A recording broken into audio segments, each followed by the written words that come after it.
POB, mga addicts sa computer shop, part 1. Kuya, out na ako. Magkano? 800. 800? Bakit parang ang mahal naman? Bakit nakailang oras ba ako dito? 2 araw. 2 days na pala ako dito? Ang baho naman ng katabi ko. Akala mo hindi kita naririnig? Anong sabi mong mabaho ako? Ang baho pa ng hininga mo.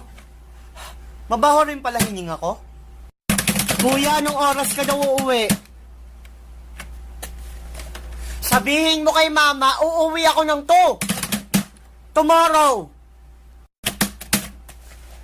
Sakit ang tiyan ko ah. Hindi pa pala ako kumakain. Sige, bukas na lang ako kakain. Nahihilo ako ah.